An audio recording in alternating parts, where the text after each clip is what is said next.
반갑습니다. 6년대 가족과 장병 여러분, 다시 이렇게 온라인으로 여러분들을 만납니다. 한 주간 잘 지내셨나요?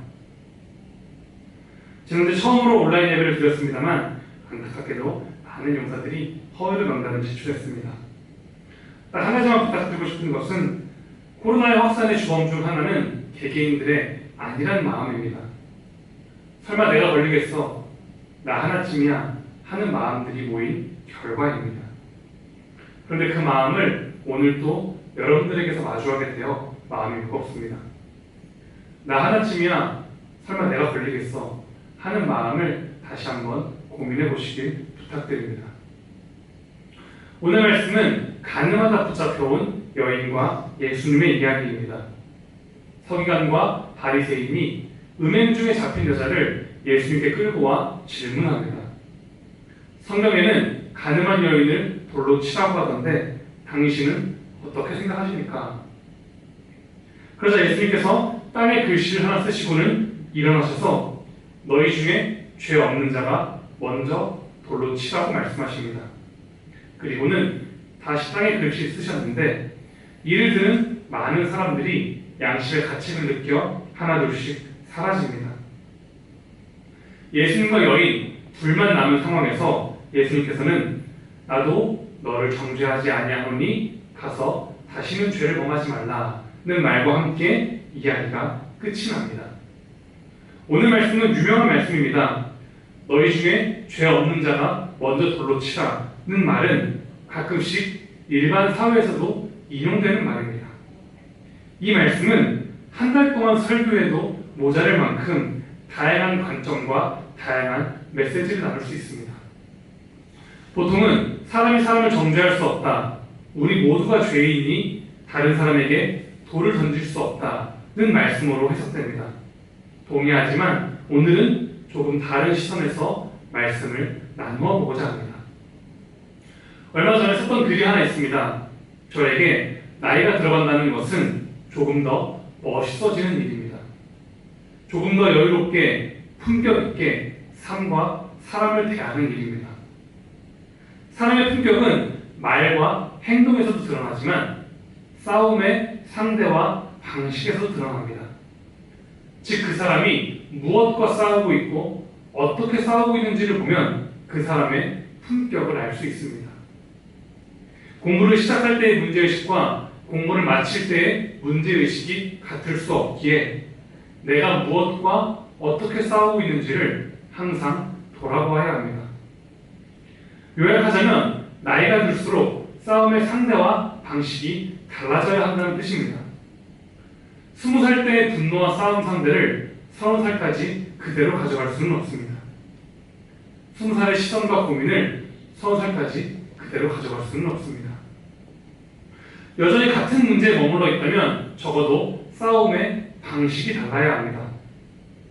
10년이 지났음에도 싸움의 상대와 방식이, 고민이 전혀 달라지지 않았다면 그것은 내가 전혀 성장하지 못했다는 뜻일지도 모릅니다.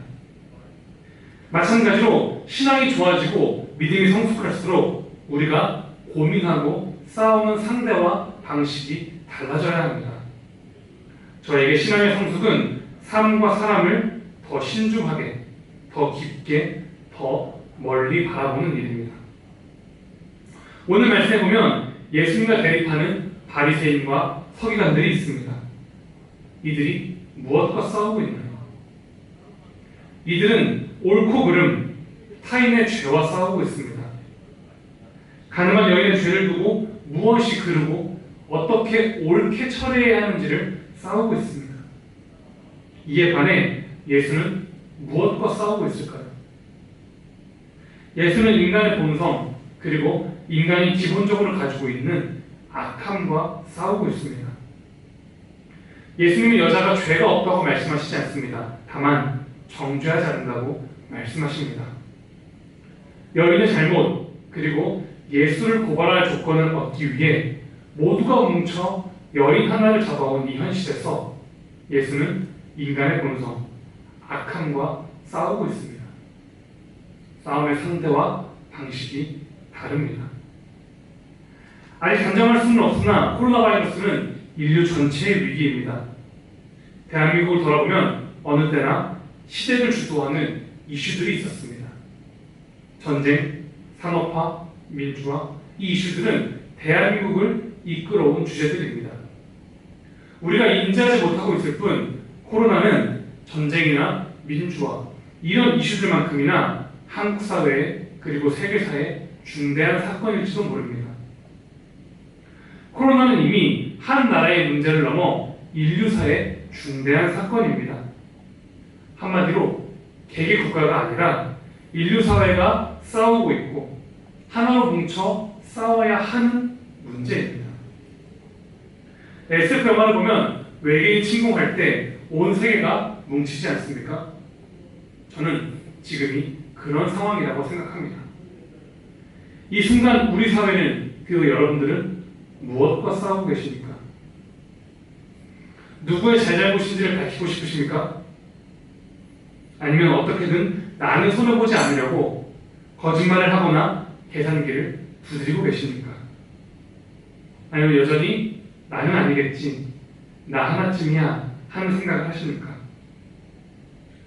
코로나의 상황에서도 어떻게든 자기 이익만 챙기려는 사람들, 자기의 불편함은 조금도 감수하지 않는 사람들, 자기는 손해보지 않기 위해 코로나를 이슈화하는 사람들에게 우리는 마땅히 분노해야 합니다.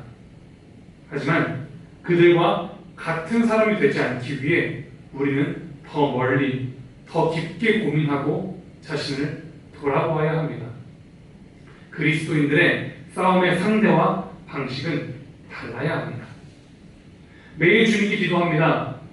내 신앙이 오늘 바리새인들처럼 누군가를 고발할 조건을 찾는 도구가 되지 않기를, 내 신앙이 잘못된 싸움의 상대와 방식으로 나를 인도하지 않기를, 내 신앙이 고작 벼룩 잡는 신앙이 아니길. 여전히 우리 사회는 이슈 하나가 터지면 모두가 거기에 몰두하여 싸움을 벌입니다. 적어도 그리스도인들은 이 모든 현상 이면에 있는 인간의 악함과 이기심, 연약함과 싸워야 합니다. 적어도 저는 나이가 들수록 다른 사람의 문제에서도 저의 문제, 인간의 현실을 발견합니다.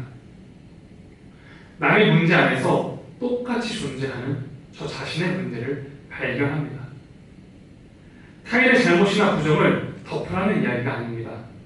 하지만 적어도 모든 문제 속에서 자신을 발견할 수 있는 사람과 그렇지 못한 사람의 싸움의 상대와 방식이 같을 수 없습니다.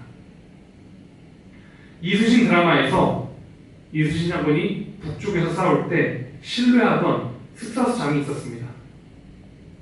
가난했던 숫사수장이 아내의 생일을 맞아 아내를 챙겨주기 위해 부대에 있는 화살을 여친족에게 팔아넘깁니다.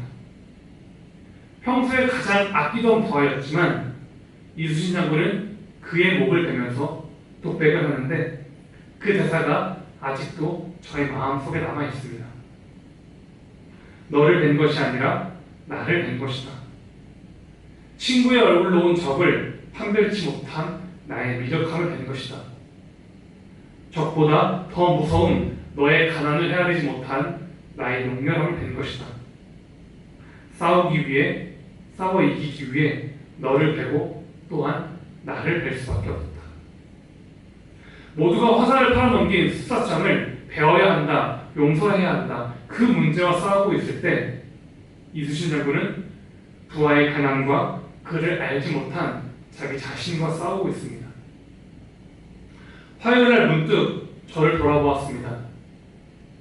온라인 예배 상황에서 나는 무엇과 싸우고 있나? 예배를 드리고 싶으나 드리지 못하는 용사들의 현실과 싸우지 않고 그들의 아픔과 싸우지 않고 나는 고작 마일리지와 싸우고 있지는 않나. 스스로 싸워야 할 상대를 착각했던 제 자신을 반성합니다. 그리고 설령 여러분들이 허위로 이름을 제출했을지라도 여러분들 탓하지 않습니다. 그렇게밖에 할 수 없었던 여러분들의 현실을 연민하고 저는 그 현실과 싸울 것입니다. 여러분, 우리는 큰 위기 속에 있습니다. 교회도 위기이고 인류 사회도 위기입니다. 아직 코로나가 6개월밖에 되지 않았기 때문에 모두의 마음까지 가난하진 않습니다. 하지만 점점 조여오는 경제의 위기와 어려움들이 곧 인류의 마음을 가난하게 만들지도 모릅니다.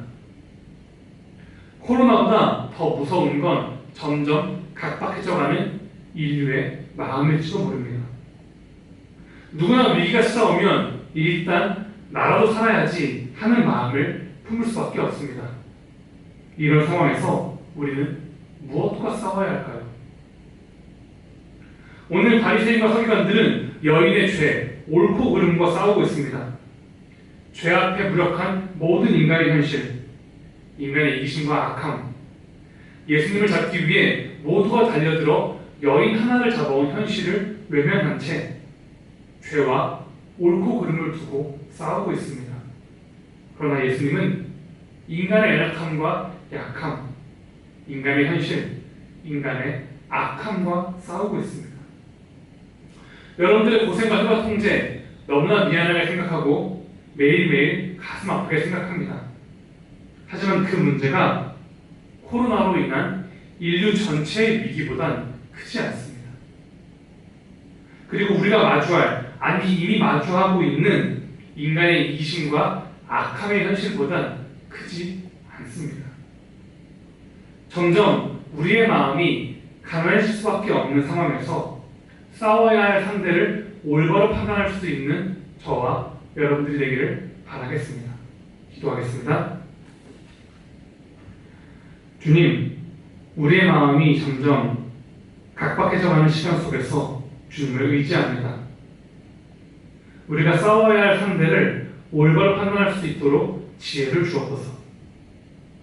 우리의 신앙이 벼룩 잡는 신앙이 아니길 원합니다. 인류가 마주한 거대한 위기 속에서 작은 문제에 힘을 쏟기보다는 함께 이 위기를 극복하는 데에 힘을 쏟게 하옵소서. 모두가 지쳐가는 순간 가운데 주님 주시는 힘이 다시 한번 우리를 일으키게 하옵소서. 이제는 우리 주 예수 그리스도의 은혜와 하나님 아버지의 무한하신 사랑과 성령님의 인도하시고 새 힘 주심, 거대한 위기 속에서 싸워야 할 상대를 올바로 선택하기로 하지만 우리 육민들 위해 지금부터 영원토록 함께 하옵시기를 간절히 축원하옵나이다. 아멘.